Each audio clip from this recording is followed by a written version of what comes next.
जैसा दिखना चाहिए था, क्षत्रिय बाजू जैसा दिखना चाहिए था, वैश्य पेट की तरह गोल मटोल सा दिखना चाहिए था, और जो शूद्र हैं वो पैरों जैसा दिखने चाहिए थे। लेकिन ऐसे तो सब अलग अलग दिखते नहीं हैं, सब दिखने में एक जैसे हैं। तो इसका अर्थ हुआ कि जो तुमने अर्थ किया है कि मुख से पैदा हुए, बाजू से पैदा हुए, आदि आदि, ये तुम्हारा अर्थ गलत है। तभी इसको पढ़िएगा, सत्यार्थ प्रकाश में चौथे समोल्लास में इस मंत्र की व्याख्या की गई है। चलिए, तो हम अपनी कक्षा आगे चलाते हैं। पिछली बार क्या विषय चल रहा था?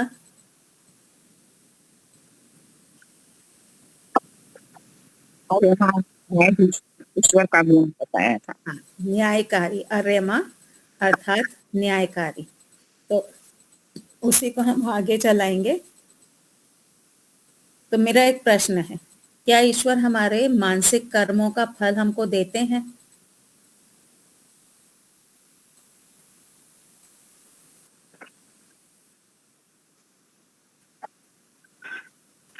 अमल से आपका क्या तात्पर्य है? हाँ। हम्म। हम्म। हम्म। हम्म। अच्छा, तो मैंने मन में ये विचार कर लिया कि मुझे फलाने आश्रम में 1 लाख रुपया दान देना है। पहले दूं नहीं दूं इस प्रकार का मेरे अंदर विचार चल रहा था। फिर मैंने निर्णय कर लिया, हाँ मैं दान दूंगी।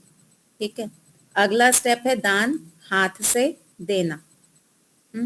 तो आपके अनुसार जब तक मैं हाथ से दान नहीं दे देती हूँ तब तक वो मेरा कर्म नहीं है, यही ना? ठीक है, तो आपके अनुसार मानसिक कर्म का फल हमको नहीं मिलेगा जब तक कि वो क्रिया में नहीं बदल जाए। सही बात है दीपालिका जी?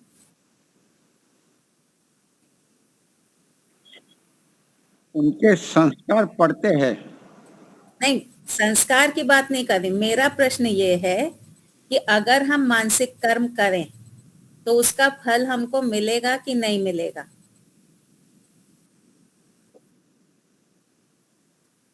हाँ। हाँ। हाँ, तो आप लोग ये मानते हैं कि मानसिक कर्मों का फल मिलता है?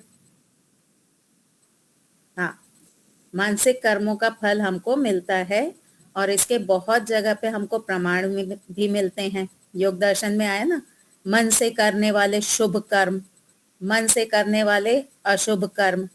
अब अगर इनका फल ही ना हो तो फिर ये कर्मों के बारे में क्यों बताया?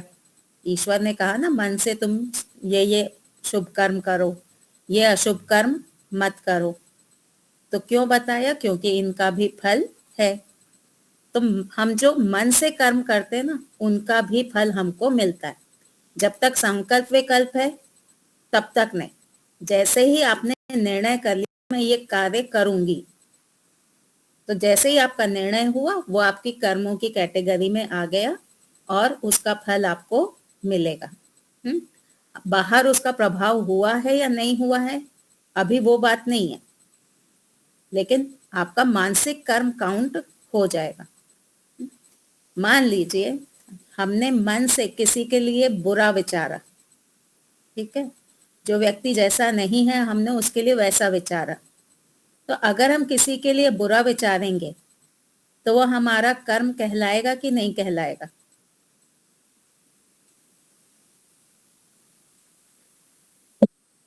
कहलाएगा।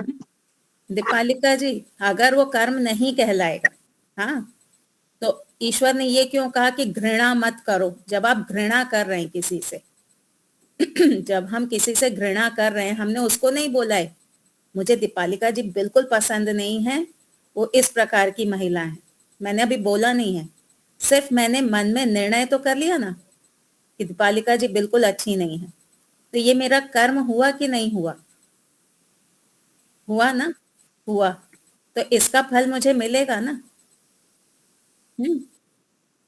तो मन से यदि हम किसी का बुरा सोचते हैं तो उसका फल हमको मिलेगा।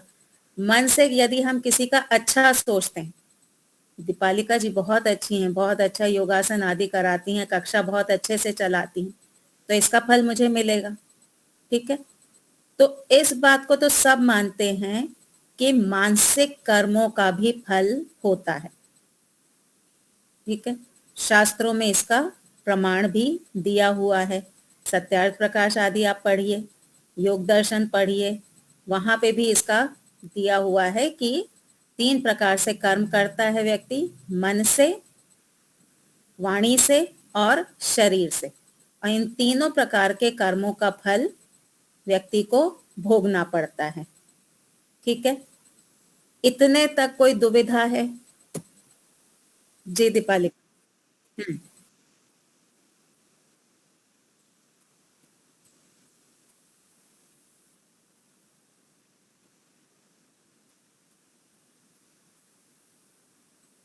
मैं आपके घर आई, ठीक है, मुझे आपके घर में एक चांदी का ग्लास दिखाई दिया।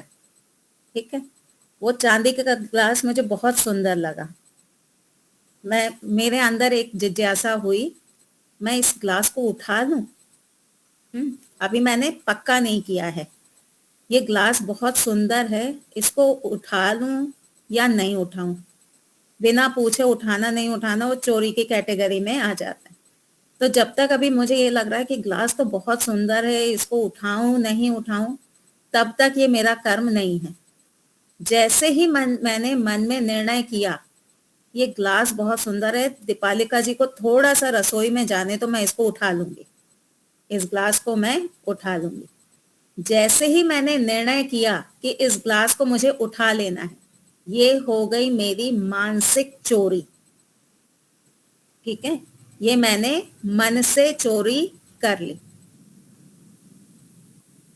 जैसे ही मैंने मन से चोरी कर ली, अभी मैंने उठाया नहीं है, लेकिन जैसे ही मैंने मन से चोरी कर ली, ये आ गया मेरा मानसिक कर्म की कैटेगरी में, ईश्वर के हिसाब किताब में नोट हो गया, और इसका फल मुझे आगे ईश्वर देंगे।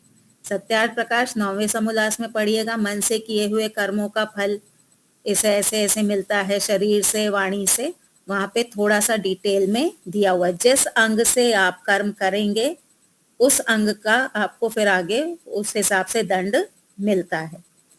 तो जैसे ही मैंने मन से चोरी कर ली, मन से ईर्ष्या कर ली, दीपालिका जी के मेरे से ज्यादा मार्क्स कैसे आ गए? ऐसा तो उन्होंने क्या कर दिया कि गुरुजी ने उनको ज्यादा मार्क्स दे दिए।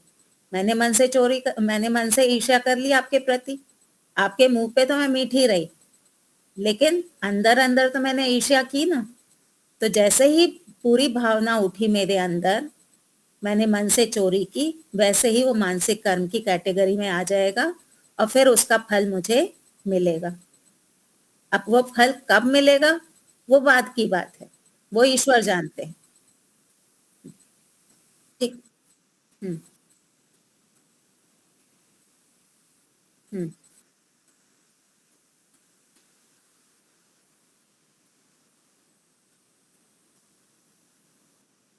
हम्म। हाँ, योगी को क्यों कहते हैं बहुत सावधान रहना है? योगी के अगर आप हाव भाव देखो ना, कम बोलता है, हाथ पैर भी कम चलते हैं। लेकिन मन एक ऐसा सूक्ष्म वो मशीन है, जिससे बहुत सारे काम होते रहते हैं। हम तो हाथ पैर से भी बहुत सारे करते हैं और शरीर से भी करते हैं, लेकिन योगी को कहा कि तुम्हें बहुत सावधान रहना है। किस लेवल पे सावधान रहना है? हाथ तो उसने कंट्रोल कर लिए, वाणी कंट्रोल कर ली है, तो अब उसको मन के लेवल पे सावधान रहना है। मन में एक दुर्भावना आपके उठी, इसके मार्क्स मुझसे ज्यादा कैसे आ गए?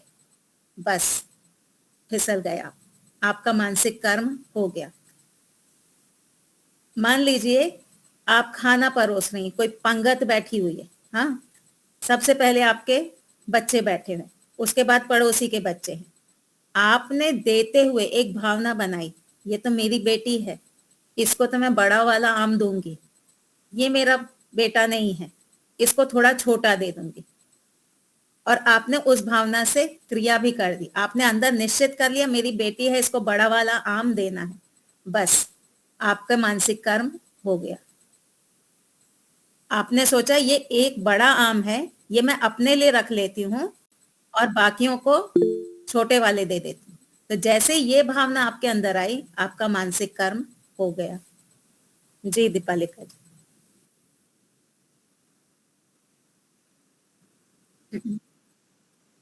हम्म।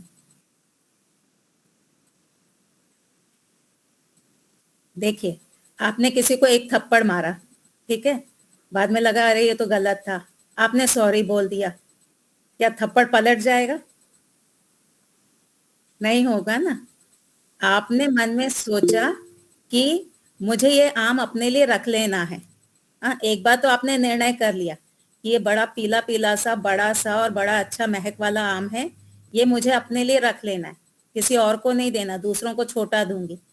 उसके बाद आपने निर्णय कर लिया था, फिर अगला थॉट आपका ये आया, नहीं ये करना ठीक नहीं होगा। वो जो अगला थॉट है उस पे जो आपने निर्णय किया कि नहीं मैं ये नहीं करूंगी, मैं सबके साथ न्याय करूंगी, वो आपका दूसरा कर्म हो जाएगा।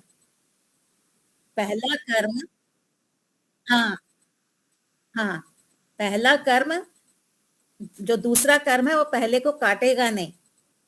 अगर ऐसे काटने लगे, एक व्यक्ति नाव चला रहा था, या फिर उसने डूबती हुई नाव में से 10 लोगों को बचा लिया, ठीक है, एक नाव डूब रही थी, उसने तैरा और 10 लोगों को बचा लिया।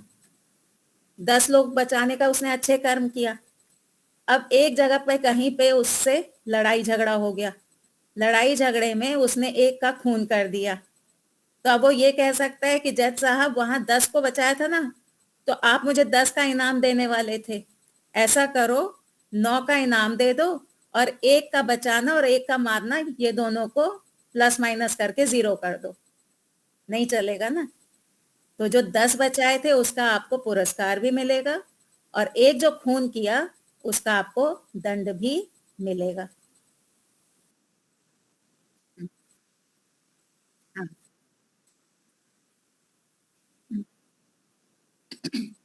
हम्म। हम्म। हम्म। हाँ। हाँ, जब तक आपका निर्णय नहीं हुआ है ये आम अपने लिए रखूं नहीं रखूं, क्या रखना ठीक होगा या गलत होगा, क्या ये अन्याय वाला व्यवहार होगा या न्याय वाला व्यवहार होगा, जब तक इस प्रकार का थॉट चल रहा है तब तक वो कर्म नहीं है। लेकिन जैसे ही आपने निर्णय किया, ये आपका निर्णय अविद्या के आधार पे है, मैं तो रखूंगी, मुझे पसंद है, मैं अपने लिए रख लूंगी, ये आपका अविद्या के आधार पे लिया हुआ निर्णय है। तो जैसे ही आपने निर्णय ले लिया वैसे ही वो कर्म की कैटेगरी में आ जाएगा। फिर आपकी बुद्धि चली कि नहीं, गुरु जी ने कहा था कि अन्याय नहीं करना है, न्याय करना है, अगर मैं अपने लिए रख लूंगी और दूसरों के को नहीं दूंगी तो ये अन्याय है। पहला आपने निर्णय ले लिया था मैं रखूंगी, एक कर्म आपका हो गया। अब आपको कुछ अच्छा थॉट आया, आपके अंदर के अच्छे संस्कार जागे, तो आपने सोचा नहीं मैं अपने लिए नहीं रखूंगी, मैं बांट दूंगी। लेकिन वो जो कर्म था वो तो ईश्वर ने अपने रजिस्टर में लिख लिया, निर्णय होते ही रजिस्टर में ईश्वर नोट कर लेते हैं कि इसने अन्याय के अनुसार विचार कर लिया है, निर्णय कर लिया है।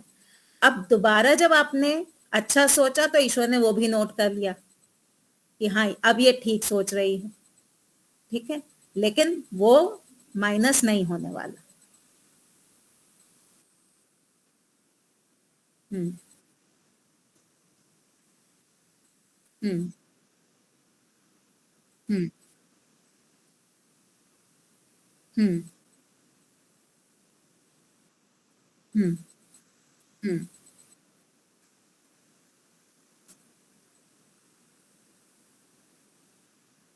हम्म।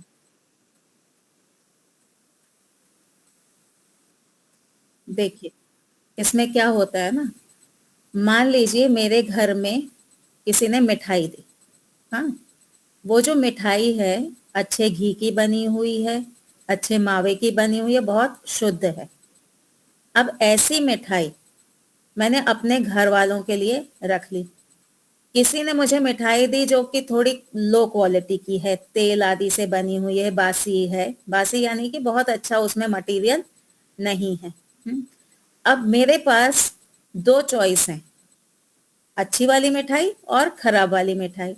तो मैं क्या करूंगी कि मैं अच्छी वाली मिठाई अपने परिवार के लिए रखूंगी, हाँ, और जो खराब वाली मिठाई है वो मैं अपने जैसे लोगों में नहीं दूंगी, जो अन्य मेरे जैसे लोग हैं उनको नहीं दूंगी।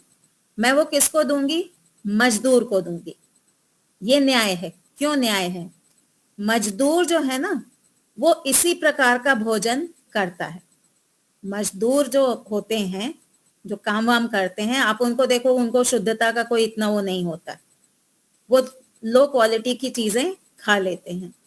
तो मेरे घर में जब अच्छी घी वाली मिठाई है, वो अपने परिवार के लिए रखूंगी। उसके पीछे भावना क्या है? भावना ये है कि ये जो मिठाई है, ये मेरे परिवार वाले खा सकते हैं, इससे इनका स्वास्थ्य अच्छा रहेगा। तेल वाली मिठाई मजदूर को अगर दे देती हूँ तो उसके शरीर को तो आदत है इस प्रकार के भोजन की, तो उसके सेहत पे कोई अधिक नुकसान होने वाला नहीं है। तो यहाँ जब आप निर्णय कर रहे हैं ना, तो उसके पीछे भी आपका लॉजिक होना चाहिए। आपको इसका एक प्रत्यक्ष उदाहरण देती हूँ। लीला माता जी जानती होंगी, रोजड़ में ज्ञानेश्वर जी थे, आचार्य ज्ञानेश्वर जी। तो दीपालिका जी शायद नहीं जानती होंगी, वो आचार्य थे जो रोजड़ में महाविद्यालय है उसके। तो जब कोई आता था और अपने साथ मिठाई फल आदि लेकर के आता था ना, तो ज्ञानेश्वर जी पूछते थे किस क्वालिटी की है। अगर अच्छी क्वालिटी की है, ब्रह्मचारियों में बांट दो। अगर निम्न क्वालिटी की है तो फिर मजदूरों को दे दो। तो यहाँ पे राग नहीं है, यहाँ पे यथा योग्य व्यवहार है कि ब्रह्मचारी अच्छा खाएं और जो मजदूर आदि हैं वो तो निम्न स्तर का खाना वैसे भी खाते हैं, आज भी अगर खा लेंगे तो कोई विशेष नुकसान होने वाला नहीं है। ठीक है, तो इस प्रकार से जब आप मन में निर्णय कर रही हैं तो भी आपके पास एक न्याय वाला होना चाहिए पक्ष कि ऐसा मैं क्यों कर रही। अगर वो शास्त्रों के अनुकूल है तो फिर आपका निर्णय सही होगा, शास्त्रों के अनुकूल नहीं है तो फिर गलत होगा। ठीक है, तो इतना हम अग्री करते हैं कि मानसिक कर्मों का फल हमको मिलता है। इसलिए शास्त्रों में कहा योगी को बहुत सावधान होना पड़ेगा। मन में जैसे ही हम विचार उठाते हैं उसी समय हम उसकी परीक्षा करें कि हम जो विचार उठा रहे हैं ये सही है कि नहीं। सही है तो उसको निर्णय का स्वरूप दें, गलत है तो उसको वहीं पर रोक दें इमीडिएटली। हमारा ना ऑन ऑफ का स्विच होना चाहिए मन के अंदर, है नहीं अलग बात है, पर ऑन ऑफ का स्विच होना चाहिए। ये विचार गलत है, मैं इसको नहीं उठाऊंगी, ये विचार सही है, इसको मैं कंटिन्यू करूंगी। ठीक है जी। गणेश जी नमस्ते दीदी। नमस्ते जी। तो जो मिठाइयाँ बाजार में बिकता है हम्म तो उसकी रेट पड़ती है, हम्म तो वो ऐसे सोचे कि वो गरीब को कुछ नहीं होगा, हम्म तो ये बेचने में के क्या नुकसान है? गरीब को कुछ नहीं होगा तो उसको बेच दें, पर क्या हाँ, मजदूर मिठाई को। वाला मिठाई वाला जो है वो ये सोच के खराब मिठाई बनाता है कि गरीब खरीद लेगा तो उसको क्या होगा। वो तो अपने फायदे के लिए बनाता है ना, सस्ता माल डालो, महंगी मिठाई बेचो। तो वो न्याय कर रहा है कि अन्याय कर रहा है?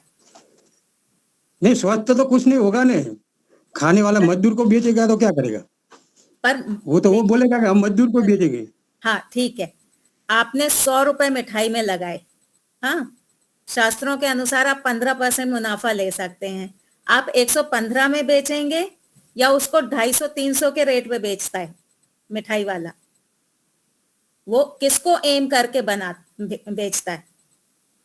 उसका एम मजदूर होते हैं या पैसे वाले लोग होते हैं कि जो डबल मुनाफा दे करके हमसे खरीद ले?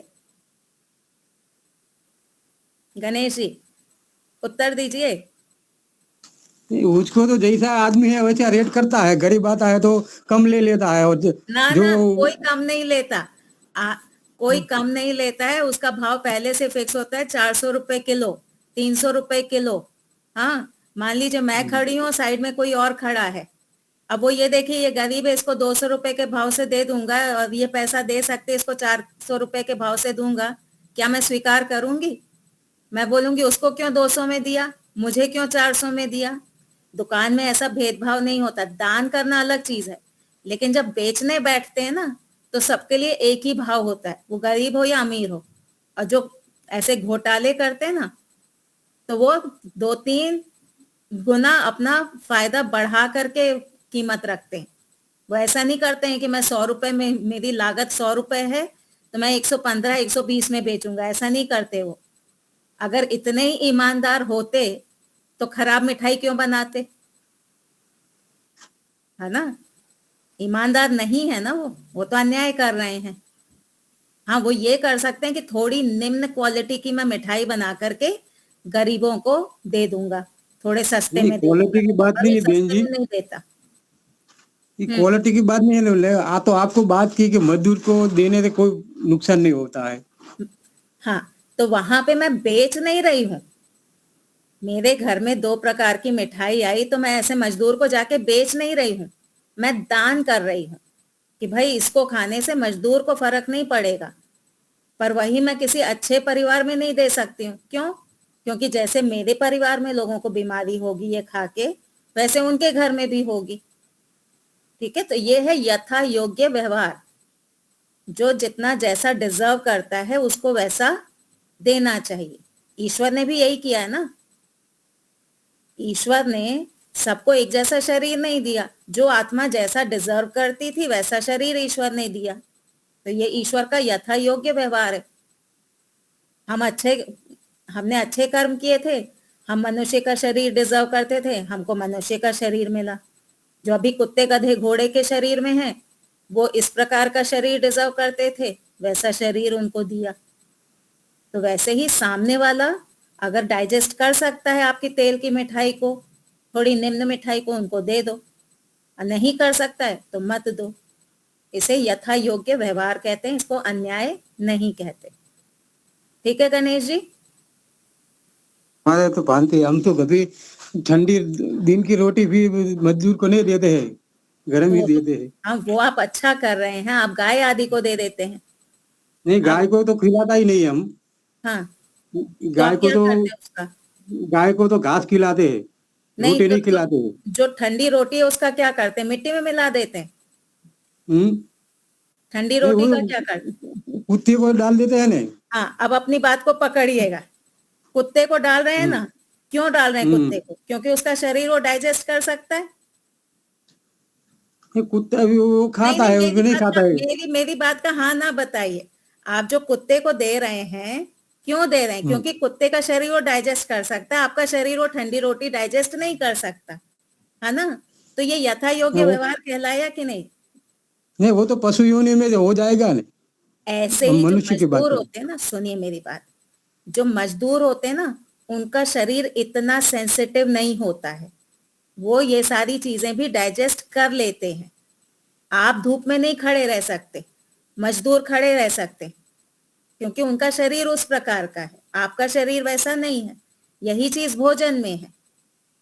आपको चाहिए ताजा खाना, क्योंकि आपके शरीर को शुरू से ताजा खाना मिला है, आप बासा खाना डाइजेस्ट नहीं कर सकते। अब मजदूर है, भिखारी है, जो मांग मांग के खा रहा है, वो कहाँ सोचने जाएगा इससे मेरा पित्त बढ़ेगा, इससे मेरा वात बढ़ेगा, इससे मेरा कफ बढ़ेगा? उसको तो जो मिला वो खा लिया उसने, और उसका शरीर उसको डाइजेस्ट भी कर लेता है। तो ये आपका अन्याय नहीं है। ठीक है गणेश जी, आपका अपना हेतु आप पे नहीं कट गया। नहीं नहीं, हम तो नहीं, हमारा मस्तिष्क में नहीं उतरते हैं कि मजदूरी होती है, मजबूर होता है खाने के लिए। अच्छा, भिखारी को क्या करेंगे? गरम गरम रोटी घर पे बुला करके खिलाएंगे? हाँ, वही सत्य है नहीं। अब सत्य तो है। हमारे घर आए तो हाँ, उसको रोटी बना के खाना वही धर्म है नहीं। ठीक है, धर्म तो है, लेकिन अगर आपके घर में रोटी बच गई है तो उस वो देने में कोई पाप नहीं है। ठीक है, वो वाड़ू मांगने आते हैं ना रात को, जो दिन में झाड़ू पोछा करते, झाड़ू वाड़ू लगाते हैं सोसाइटी में, रात को निकलते हैं ना वाड़ू आपवानु छे। अब अगर हाँ वो हाँ गलत है तो ये मांगने क्यों आए फिर? वो खुद सामने से कह रहे हैं बचा हुआ खाना हमको दो। वो लोग नहीं सामने वो से तो बोलते हैं। ये तो अलग, हम तो गरम देते हैं। हम्म, आप गरम देते हैं, लेकिन अगर कोई बचा हुआ दे रहा है तो अन्याय नहीं है। नहीं वो तो ठीक है। सही है। हाँ, ठीक है। मांगने वाला खुद कह रहा है कि भाई मुझे दे दो, तो अगर हम दे रहे हैं तो कोई वो अन्याय नहीं है। ठीक है।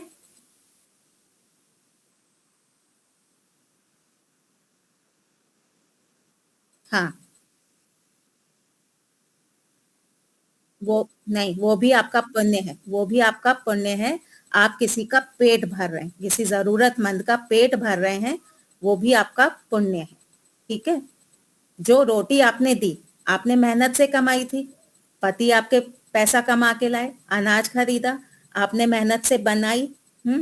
अब ये आपकी मेहनत की कमाई थी जो आप गाय को दे रही हैं, तो वो भी आपका पुण्य है। आप ऐसे फेंक दो, वो आपका पुण्य नहीं है। आपने किसी जरूरतमंद का पेट भरा। ठीक है। किसी और को कोई शंका? हाँ जी। हाँ लीला माता जी। कोई व्यक्ति वास्तव में बुरा है हम्म तो उनके बारे में हम ऐसा ही सोचे तो वो अशुभ माना जाएगा, अशुभ कर्म यहाँ।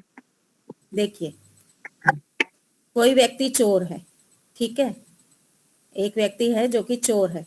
हमने मन में निर्णय भी ये किया कि ये व्यक्ति चोर है, तो वो व्यक्ति जैसा था हमने उसको मन से वैसा ही माना। सत्य क्या है? जो वस्तु जैसी है उसको वैसा ही जानना, मानना, बोलना, व्यवहार करना। तो एक व्यक्ति यदि चोर है और उसको हमने मन में चोर ही माना, तो ये तो सत्य हुआ, तो ये आपका बुरा कर्म नहीं है। ठीक है। लेकिन उसने चोरी की 100 रुपए की और आपने मन में मान लिया कि ये तो 1000 रुपए की चोरी करके बैठा है, तो जिस लेवल का उसने अपराध किया था उससे अधिक बढ़ा करके मानना ये गलत होगा। ठीक है। तो अगर कोई व्यक्ति कैसा है उसको वैसा ही मानना वो गलत नहीं है, लेकिन उसके बाद मानने के बाद में उससे घृणा करना ये अपराध होगा हमारा। हमेशा सबके कल्याण की भावना होनी चाहिए हमारे अंदर। तो अगर कोई चोर है ना, तो हम ईश्वर पे उसको छोड़ दें कि ईश्वर आप इसको दंड देंगे, ये मरे, इसका घर टूटे, इसका ऐसा हो, इसका वैसा हो, ये विचार हमको नहीं करना। आज आपकी किसी के साथ नहीं बन रही है, उसके लिए आप उल्टा विचार करेंगे, कल किसी और के साथ नहीं बनेगी, उसके लिए उल्टा विचार करेंगे। धीरे धीरे धीरे धीरे करते करते क्या होगा, आपके मन में उल्टा विचार करने के संस्कार पड़ते जाएंगे, फिर आप सबका ही पतन की सोचेंगी। कोई आपके अनुकूल 90% है, 10% नहीं है, उसके लिए भी आप सोचेंगे इसका तो बेड़ा गर्क हो। तो इस प्रकार से घृणा की भावना हमारे अंदर नहीं होनी चाहिए। प्रार्थना क्या करनी है? ईश्वर सबको सद्बुद्धि दीजिए। वो व्यक्ति चोर है, हम जानते हैं, हम ईश्वर से प्रार्थना करेंगे कि इसको भी सद्बुद्धि दीजिए ताकि वो हमारे घर में ही चोरी ना करे। उसके लिए जो हम अच्छी प्रार्थना करेंगे ना, कहीं ना कहीं उसमें हमारा भी स्वार्थ होता है। ये चोर है, मेरे घर आएगा, चोरी करेगा, भगवान इसको सद्बुद्धि दीजिए कहीं मेरे घर से ही चोरी ना कर ले वो। ठीक है जी। दीपालिका जी। हम्म हम्म हम्म हम्म हम्म हम्म। बिना प्रमाण के हमने सोच लिया। हम्म हम्म हम्म हम्म हम्म। तो हाँ हाँ, तो इसमें हमें अपनी दृष्टि का भरोसा नहीं करना है, हमें दूसरे की दृष्टि का भी भरोसा नहीं करना है, हमें शास्त्रों का भरोसा करना। शास्त्र क्या कह रहे हैं, क्या वो शास्त्रानुकूल व्यवहार कर रहा है? अगर वो शास्त्रानुकूल व्यवहार कर रहा है, जैसे एक माँ है, अपने बच्चे को उसने थप्पड़ मार दिया, हाँ, बच्चे ने गलती की और माँ ने थप्पड़ मार दिया, अब शास्त्र क्या कहते हैं, बच्चों का जब लालन पालन करते हैं और बच्चे गलती करते हैं तो उनको दंड दीजिए। अब ऐसी स्थिति में माँ गलत नहीं है, ठीक है, माँ ने अपने बच्चे को दंड दिया। अब एक माँ ऐसी है जो इसमें मानती है कि नहीं, बच्चों को मारना नहीं चाहिए, एक माँ ऐसी है जो कहती है बच्चे को मारना चाहिए, तो वो दोनों माओं को साइड में कर दो। शास्त्र क्या कह रहे हैं कि बच्चे को सीधे रास्ते पे लाने के लिए मार भी सकते हैं एक उम्र तक, तो वो माँ सही है। तो उसके लिए हमारे मन में भावना क्या होनी चाहिए, ये माँ अपने बच्चे का पालन बहुत अच्छी प्रकार से कर रही, ठीक है। इसी प्रकार से संबंध में भी होता है। एक नियम बना लीजिए, मुझे किसी ने किसी व्यक्ति के बारे में कुछ कहा, लीला माता जी बहुत आलसी हैं, मुझे ये दीपालिका जी ने कहा, मुझे विश्वास नहीं करना है। जब तक मैं खुद अनुभव ना कर लूं कि लीला माता जी आलसी हैं कि नहीं है। सबसे बड़ी एक मुहावरा है ना, कान का कच्चा होना। कान का कच्चा होना क्या, किसी ने कुछ कहा उसको मान लिया, तो कान का कच्चा नहीं होना। जब तक मैं खुद ना अनुभव करूं कि लीला माता जी आलसी हैं कि नहीं है, तब तक मुझे अपने मन में कोई धारणा नहीं बनानी।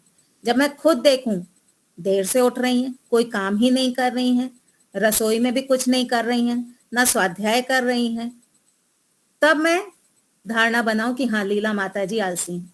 जब तक आपका खुद का अनुभव ना हो अथवा कोई ऐसा व्यक्ति जो ऑथेंटिक हो उसका अनुभव ना हो, तब तक किसी के लिए धारणा नहीं बनानी।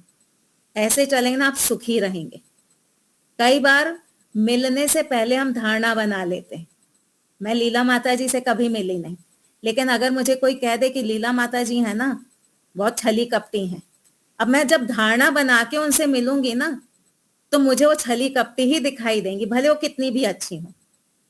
तो कभी भी अपने अनुभव के बिना धारणा नहीं बनानी, और अपना अनुभव भी प्रमाण के आधार पे होना चाहिए।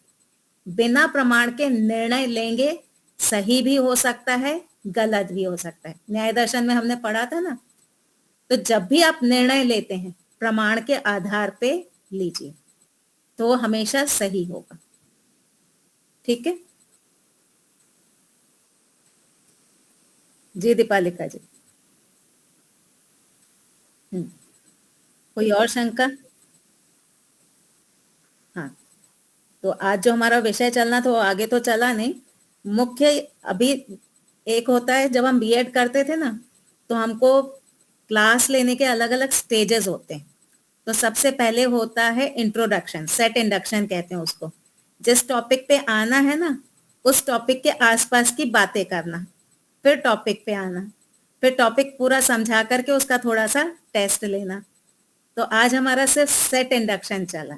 जो मुख्य टॉपिक पे आना था उस पे अभी हम नहीं आए हैं, उस पे हम अगली क्लास में आएंगे। तो हमको वहां तक जाने के लिए ये याद रखना है, मानसिक कर्मों का भी फल हमको मिलता है। उससे बाहर क्या हो रहा है वो नहीं देखना है, पर जैसे ही हमने मन से कर्म किया, निर्णय ले लिया, तो वो फल मिलेगा। जी गुप्ता जी।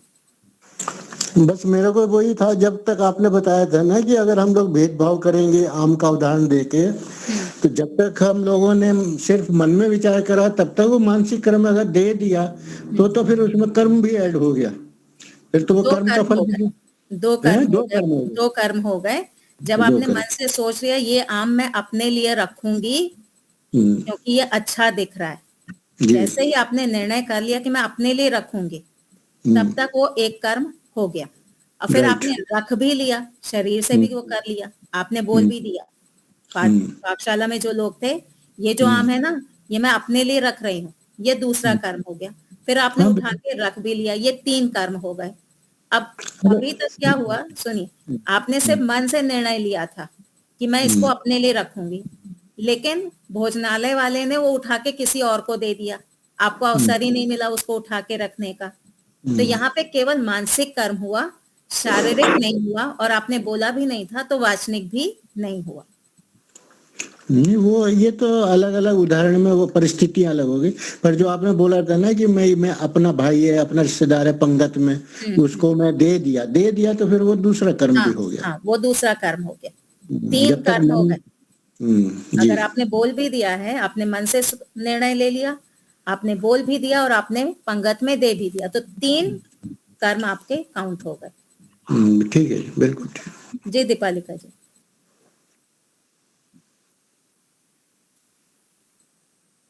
हम्म हम्म हम्म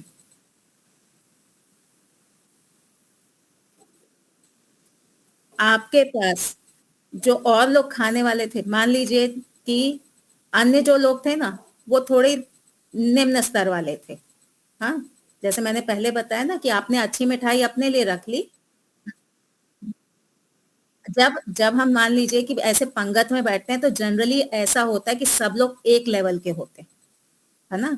आप शादी विवाह में जाइए या आप जैसे लाकरोड़ा जाते हैं, वहां जब पंगत में सब लोग बैठे होते हैं, वो लगभग सबके सब एक ही स्तर के होते हैं।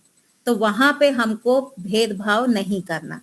जब ऊपर नीचे हो, एक बहुत अच्छे बैठे हुए हैं और जो दूसरे लोग हैं वो थोड़े निम्न स्तर के हैं, तो वहां आप अलग अलग कर सकते हैं कि भाई अच्छा वाला इनको दे दो और खराब वाला इनको दे दो। जैसे अगर आप ब्रह्मचारियों को देने जा रही हैं, इनको पके हुए फल देने हैं। क्यों? क्योंकि इनको आगे विद्या अध्ययन करना है, इनका शरीर हृष्ट पुष्ट रहे, तो इनको मैं कच्चा नहीं दे सकती हूँ।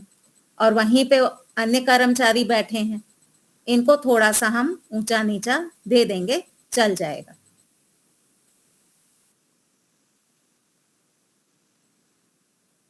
हम्म ये आपका गलत विचार है, ये राग के कारण है, ये आपका अविद्या के कारण। आपको आम में सुख दिख रहा है। आपने वो आम क्यों रखा? क्योंकि आपको उसमें मिठास वाला सुख दिखाई दे रहा है।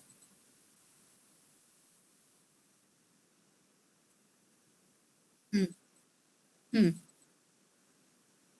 आप ऐसे केस में आंख बंद करके एक आम उठा लीजिए, जो भी आ जाए। ठीक है। हाँ, राग नहीं होना चाहिए। रखना तो है ही, हाँ। सबका पेट भर के अपना पेट थोड़ी ना खाली रहे। सबका पेट भर जाए, मेरा पेट खाली रहे, ऐसा थोड़ी ना होगा। मुझे भी तो जिंदा रहना है ना। तो मैं ऐसे देखूंगी और एक उठा लूंगी, जो भी आएगा उसमें सुखी रहूंगी। फिर उठाने के बाद अरे थोड़ा सा साइड वाला उठा लिया होता तो ये नहीं आना चाहिए। हम्म, बिना राग के रखना है। हाँ, एक और भावना बन सकती है। बहुत अच्छा आम था। हम्म मैं अपने लिए भी उठा सकती थी। मैंने क्या विचार किया, ये आम बहुत अच्छा है, मैं सामने वाले को दे दूं, उसको कितना सुख मिलेगा, है ना। ये आम मैं सामने वाले को दे दूं, वो खाएगा, उसको कितना सुख मिलेगा। तो वो एक अच्छी भावना हो गई कि उसको दे देती हूँ, उसको सुख मिलेगा। हाँ, वो उसकी चॉइस है। हाँ, मेरी भावना तो अच्छी है। स्वामी सत्यपति जी की अगर कभी जीवनी पढ़ें आप, तो उसमें उन्होंने बताया है, मीन्स लेक्चर है, लिखा हुआ तो नहीं है। तो वो कहते थे कि जब मैं गुरुकुल में आया तो मैं बहुत गरीब परिवार से था, और अन्य जो मेरे साथ पढ़ने वाले थे वो बहुत अच्छे परिवार के थे। तो मुझे 50-50 लोगों का जो भोजन बनता था ना, उसके लिए ईंधन इकट्ठा करना पड़ता था, लकड़ियां काटना, ये वो सारा। और जब खाने बैठते थे, तो जो अच्छे परिवार वाले थे उनको दूध घी मिलता था, मुझे सूखी रोटी मिलती थी। तो मैं क्या भावना बनाता था कि ये जो लोग हैं, जो दूध घी खा रहे हैं, कि ये दूध घी खा रहे हैं, इनका शरीर बलवान होगा, और फिर आगे ये देश की रक्षा करेंगे, वेद आदि की रक्षा करेंगे। कि मैं ऐसी भावना बनाता था। हम क्या भावना बनाएंगे? उसको तो घी दूध मिल रहा है, मुझे सूखी रोटी मिल रही है, हम दुखी होंगे ना। स्वामी सत्यपति जी बोलते थे, मैं इतना भी दुखी नहीं होता था। मैं अंदर भावना बनाता था कि ये देश दुनिया की रक्षा करेंगे, वेद की रक्षा करेंगे, इसलिए इनको अच्छा भोजन चाहिए, इसलिए ये अच्छा भोजन कर रहे हैं। अब खाने वाले कोई भी भावना बनाए, वो भले स्वाद लेते रहे, लेकिन स्वामी जी की क्या भावना होती थी? तो द्वेष नहीं करना है कि उसको अच्छा मिल रहा है, मुझे अच्छा नहीं मिल रहा है। इस प्रकार का द्वेष हमको नहीं करना है। और दीदी देने वाले की भावना क्या होगी, दोनों अलग अलग। हम तो देने वाले बनेंगे, तो हमारी भावना अच्छी ही होनी चाहिए कि हमारे दिए हुए धन से, हमारे दिए हुए वस्त्र से, हमारे दिए हुए भोजन से सामने वाले की रक्षा हो, वृद्धि हो। ठीक है, धन्यवाद। चलो, समय बहुत हो चुका है। जी आपकी प्रश्नोत्तरी बहुत बढ़िया होती है। तो यहाँ तो आपको गुरुकुल में आचार्य पद पर होना चाहिए। ये स्कूल से बड़ा निर्माण हो सकता है। तो जी हम तो ये चाहते हैं कि आप बस लग जाए। ये सुने पड़े हुए हैं अच्छे अच्छे गुरुकुल।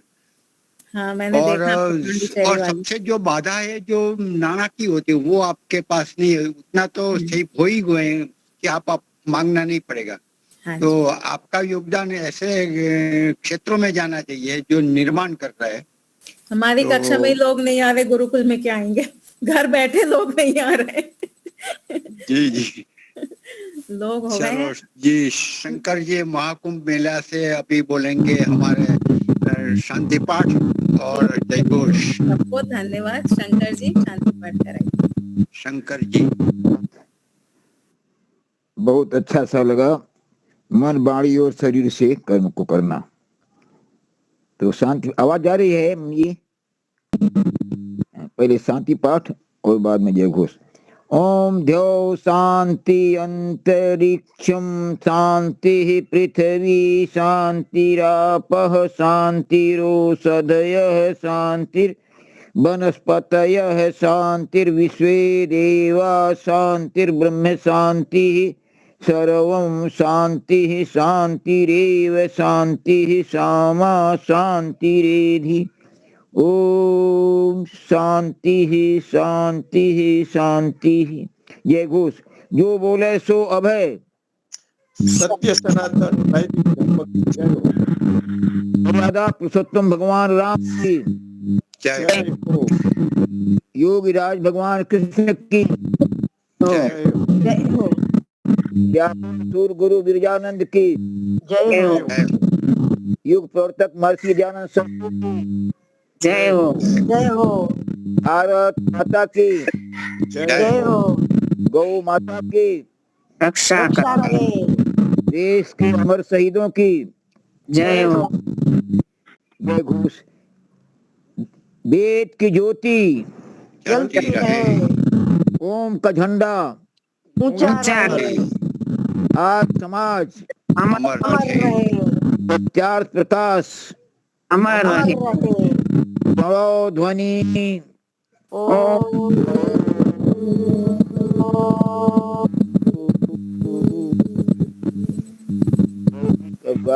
सबको सादर सभी को सादर नमस्ते।